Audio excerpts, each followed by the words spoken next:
Everybody, welcome back to Dual Planet, the channel where we talk all things media. How is everybody doing? Hope everybody's doing well. And today, guys, we will be talking about reviewing all that stuff. Episode 7 of Ahsoka, titled Happiness and Madness. Dreams and Madness. Dreams and Madness. Sorry about that. Damn it, man.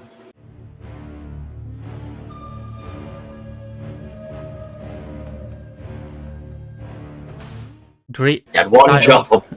Dreams and Madness. And as always, I am joined by my fellow co-host, Azteral. I might pick up that greeting. Hello, everyone. Everybody. But yeah, we are going to review and talk about Ahsoka Episode 6, Dreams and Madness. Episode 7. Penultimate episode. Yeah, we got one more episode left, and then we don't know. Very sad. We don't know what's happening next. Loki. Oh yeah, Loki. On the literally next week. Is it next week? Literally starts next week. So Jeez. Ahsoka finishes next week, and Loki begins next week. Friday, isn't it, for that? Yeah, the 6th. Yeah. So we're but when Spider-Man comes out, we won't be filming that day. Not on the Friday. We'll do it on the Saturday or the Sunday. We'll be watching it and filming on the Saturday. Yeah. Where we get to enjoy Spider-Man 2 on its release day. Yeah. Uninterrupted. Uninterrupted, guys. Don't forget, by the way, guys, if you're interested, make sure to check out Jordan's stream on the 20th of October. He will be streaming Spider-Man 2 on that day. I will be streaming Spider-Man 2 over on Twitch. I won't be, because I don't stream. He used to. Slasher Media over on Twitch. But I think content creations are, well, yeah. Videos is better for you. Yeah. Than streaming, but... Right, so, yeah, we'll be... I'll be streaming it over on Twitch. Some of the stuff... Spider-Man, and yeah, that's what I'll be doing on the 20th, and then probably every time I stream after that. And then also keep your eyes out for a post-release / review of the game after, like, maybe 4 days of it being out. No, I'd say we do a review in November. After all the hype has died down. After it's released and people have said stuff about it, I don't want to do a spoiler. We can do a non-spoiler review. I don't know if I always tend to I can't do it without I can't do non-spoilers because I feel like I'm gonna spoil it either way. You just omit details. You don't say, "Oh, by the way, it's so cool when Venom killed Miles." You don't say stuff like that because if you say stuff like that, we'll do a non-spoiler review. We can talk about gameplay. Yeah, we'll do that. I'll put footage that's been given to us from trailers and that, and then when it comes to, or just do swinging around in the new game. Either that, and then obviously, when it comes to like a full-on spoiler review in November, probably. I'll film footage and that. I'll probably take it from my Twitch stream or something like that. Anyway, on to today's topic. Ahsoka Episode 7, Dreams of Madness, and yeah, Will will be doing his breakdown, and then we'll get into talking about it. So Will, go ahead. Yeah, so an episode of political intrigue, tactical dominance, and smiling aliens. We open on what I'm believing is a New Republic courtroom. It has the New Republic emblem now engraved into it. The last time we saw a New Republic building was in The Mandalorian Season 3, when Carson Teva, still my favourite character in all of Star Wars, went to see about the Mandalorian war that happened.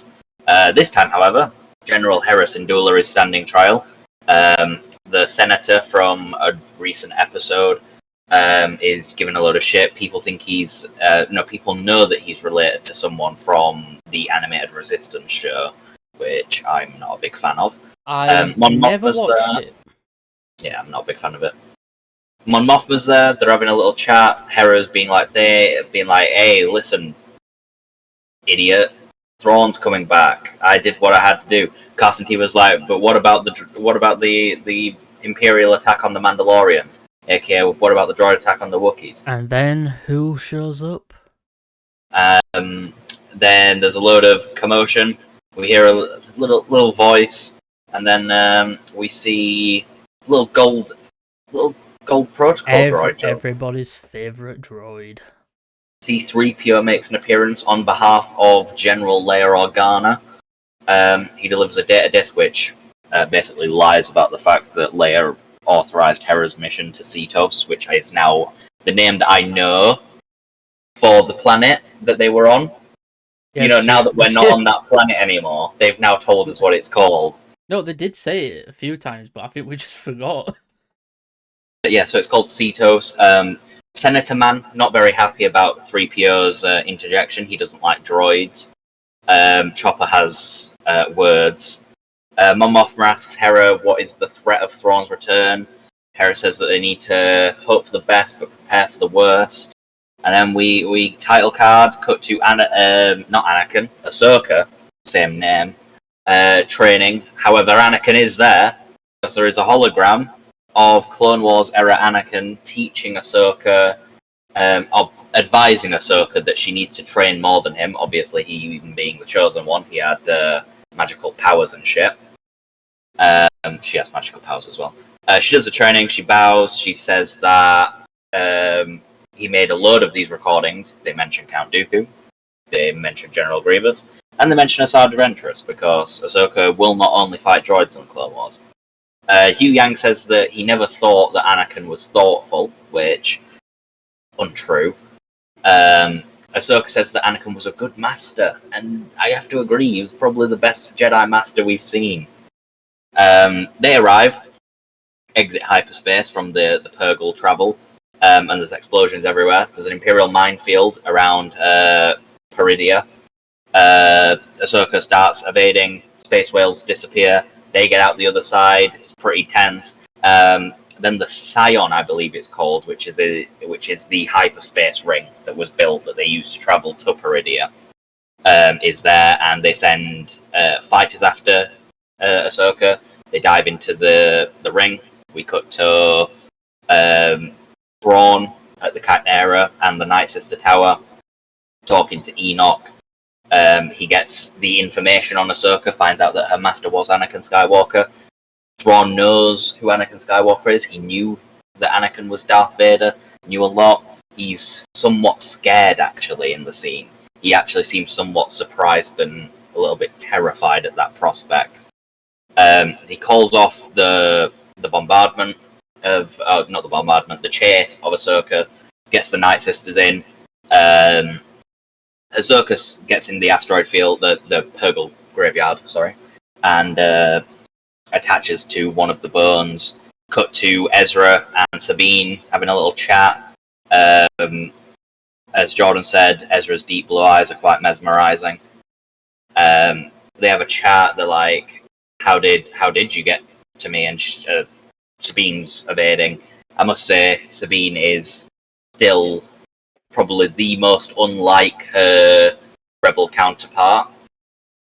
She for some reason, and I'm not sure what the reason is, it's either tone or it's decisions on part of the actress on how to use body language. But the way that she is portraying Sabine is less like the charismatic Mandalorian we see in Rebels, and more like how Rosie O'Dawson had been portraying Ahsoka for the longest time. Which, now we know there was a reason behind it. We know there's a reason behind Ahsoka's, but Sabine is now reunited with Ezra. I thought that she'd probably be... Yeah, same like, now she's reunited with him. I thought she'd be more charismatic. Like Bit more like there are bits where bubbly. she is laughing and stuff like that, yeah. But she's still not charismatic She's still or somewhat anything. flat.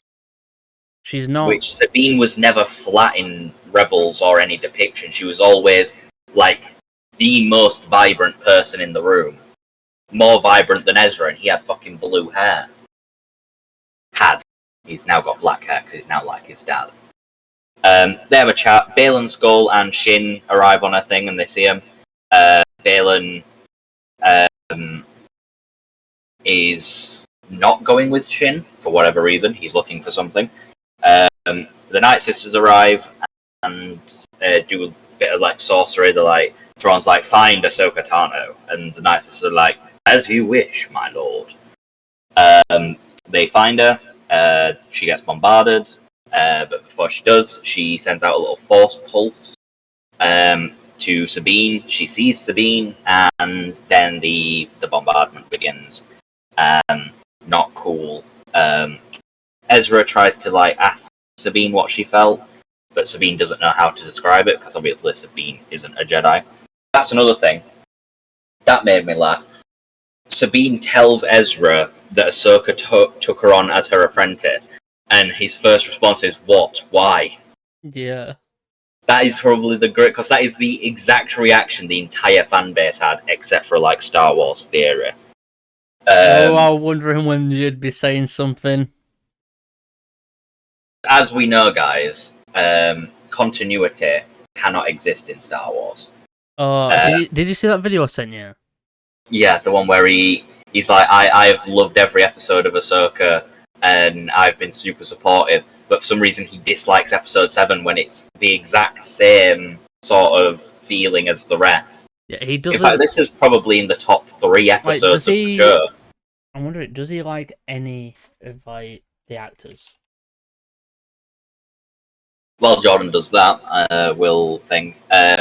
Thrawn sends ships after. Shin transmits the position of Ezra and Sabine. They get attacked by the bandits. He gives some final words. Baylan does to Shin. He says, "In impatience for victory, you guarantee defeat," which is a very, very good quote from Mr. Ray Stevenson. May he forever rest in peace. Shin rides off with the bandits towards fighting.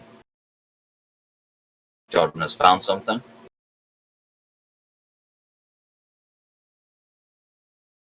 Jordan is in a state of utter shock and perplexion. No.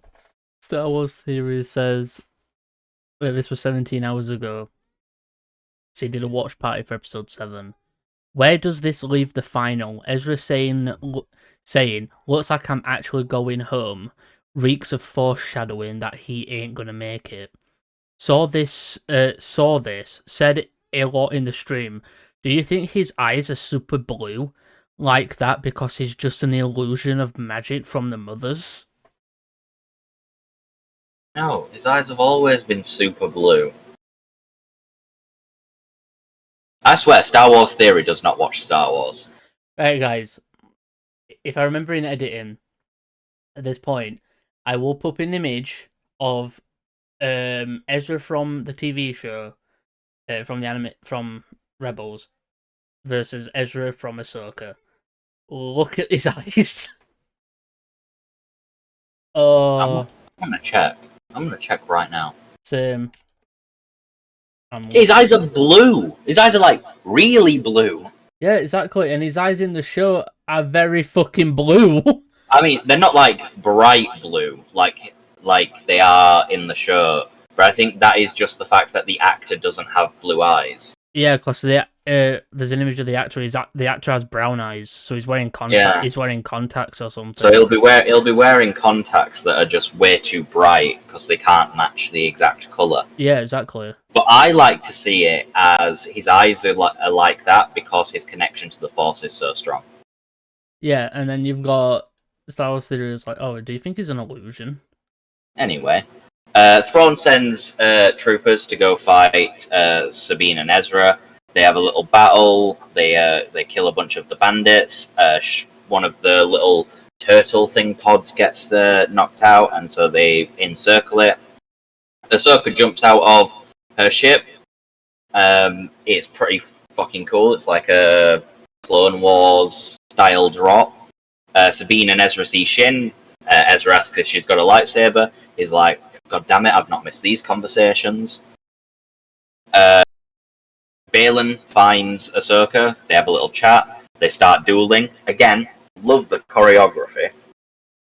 Yeah, the dueling in this watched show is episode great. 7 again for the breakdown. While it was fun, it didn't hit me like episode 6, which was my favorite episode of the whole series thus far. What, the one that didn't have Ahsoka in? Yeah. I swear, the only thing Star Wars Theory cares about anymore is the level of cameo in an episode. Yeah, that's what you see. Think about episode 6. Right, think about it the way I see it. He's like Soups. Yeah, for Star Wars. For Star Wars, where all they talk about is cameos. Like, episode 6 had Thrawn's return, it had Ezra's return, it had Night Sister bloody witch returns.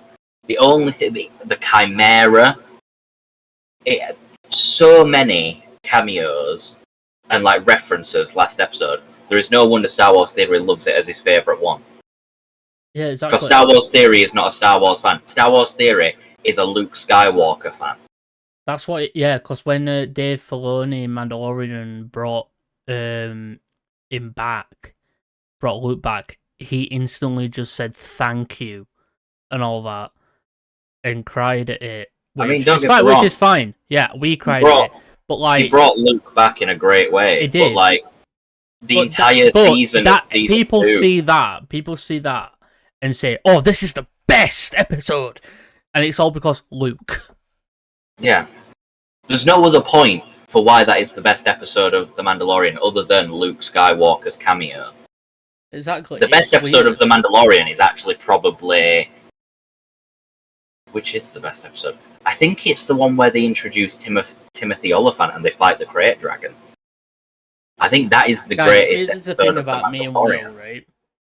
We're fans, but we can see problems with everything. I don't care about cameos. I like them. I like them. I like cameos and I like stuff like that. I like obviously when a cameo happens, I'm shocked in that. But then after that, I move on. Yeah. After that, I move on and like I want to see the rest. C-3PO makes a surprise appearance in this. I liked that. Yeah, same. It didn't make this episode any better. It didn't. Luke showing up. Luke showing up in Mandalorian didn't make it any better. Didn't make it the rest of it any less of our thoughts.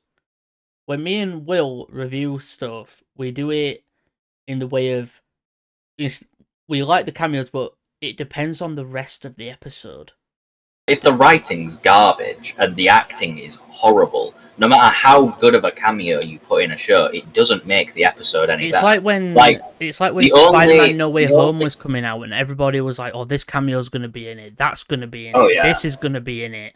And I sat there and was going, I was looking at cameos and saying, "Yeah, that'd be cool. You know, that'd be cool." Yeah, like everyone else. When Charlie Cox showed up, I went, "Holy shit," then moved on. When Andrew showed up, same thing. When Toby showed up, same thing.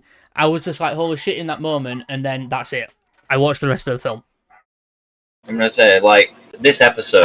I didn't say it was the best film ever because they were in it. This episode is good, but there are 2 or 3 things that bring it down. One, I think the use of Anakin as a hologram training thing is a little bit of fan service more than it is actually pushing or like showing any sort of like thing. They're trying to show Anakin for people that weren't bothered enough to watch the TV show, the Clone Wars TV show. Yeah, they wanted to show a glimpse of what it was like in Clone Wars while having people who only watch the films. Sabine, again, for some reason, continues to be the dullest character in the show. Sabine's not even acting like herself. Yeah, the Ahsoka's transformation has been The great. actress is all right. She's fine. She's doing what she's doing, but still, what she's doing isn't. It's just bland. I'm feeling like It's like they got someone who didn't care about the Star Wars or the character. Like the thing is, Hayden Christensen, he nailed the entirety of the Clone Wars look and stuff. You know why? Because he watched Clone Wars. He came back and he was giving like the best thing about Dave Filoni, and the reason why Dave Filoni is so good is the person portraying the character. I think is the only person qualified to give direction on the character outside of the writer and the director. And the fact that Dave Filoni knows that and listened to Hayden Christensen and was like, yeah, that's a really good idea. Hayden Christensen had a lot of input with what was going to happen. He had a lot of input with Dave Filoni, him and talking like ideas of how a scene should be done, what summit should be done, the way something should be said. But on the other hand, don't give an actor too much power. Otherwise, you get stuff like, it's a good example, you get stuff like Third Sister from Kenobi. You get stuff like Batwoman from the CW shows. You get stuff like what are they called? I forgot what they've called.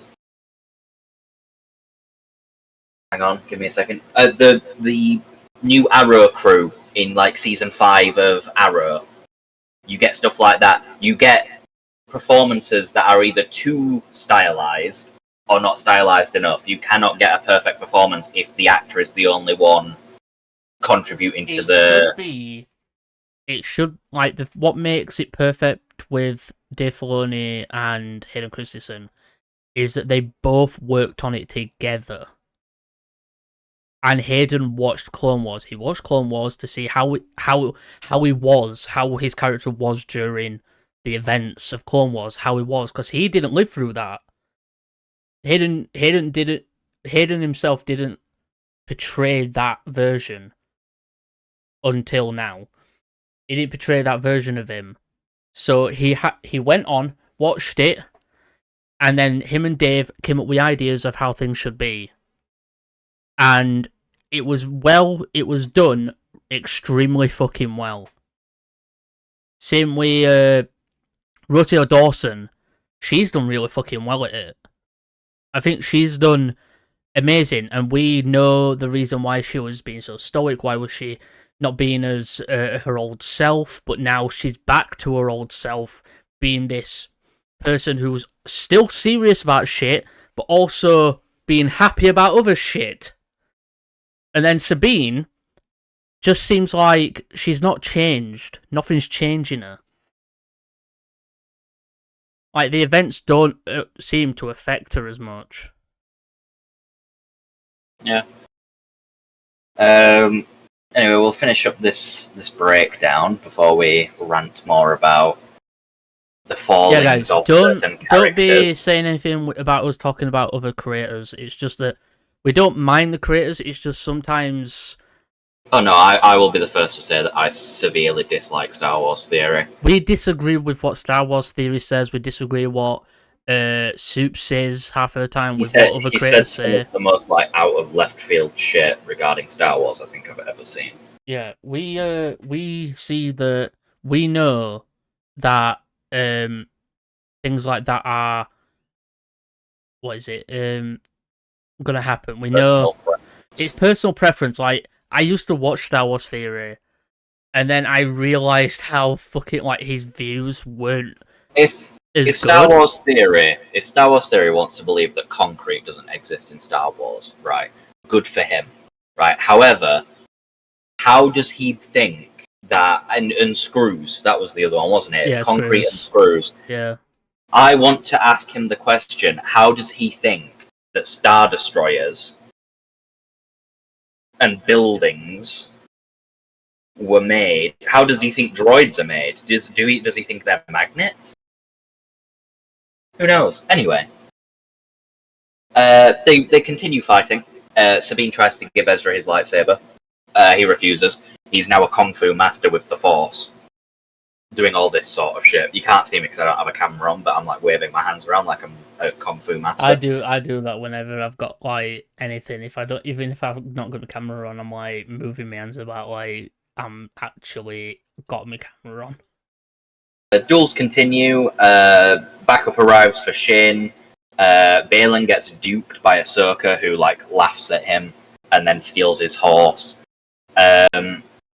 What else happens? So Ezra fucking like stops Sabine's lightsaber, not Sabine's, Shin's lightsaber with the Force, and it has like this cool ripple effect on it. That was awesome. Also, those lightsabers still orange.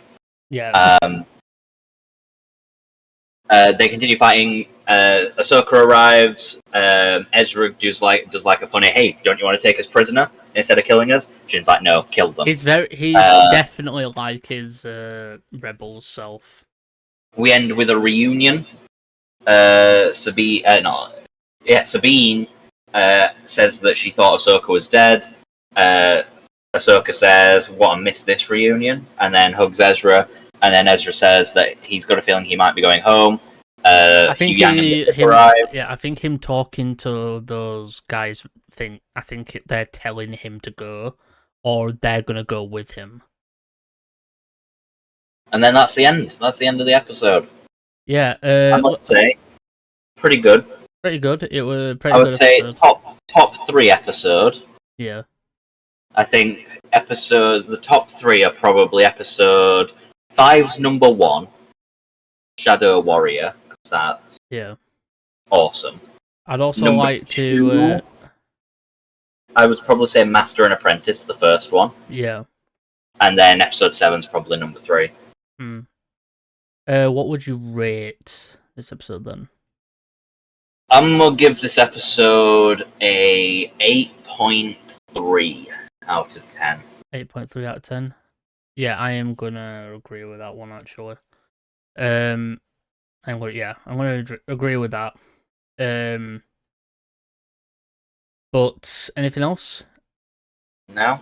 I covered most of it during the breakdown. I want to mention, guys. I want to say rest in peace to Sir Michael Gabon, who played Dumbledore in Harry Potter, and also in other films and that. I've just seen that he's passed away. So rest in peace. Just wanted to get that out there for any Harry Potter fans. But yeah, nothing else. I have nothing else. Rest in peace. Right, guys, we will be saying goodbye. We hope everybody did enjoy today's video. Don't forget to like, comment, share, subscribe, and all that good stuff. And yeah, we'll see you all later. May the Force be with you, always. Be with you always. Forget 1,000 things every day, pal. Make sure this is one of them. It's over, Anakin!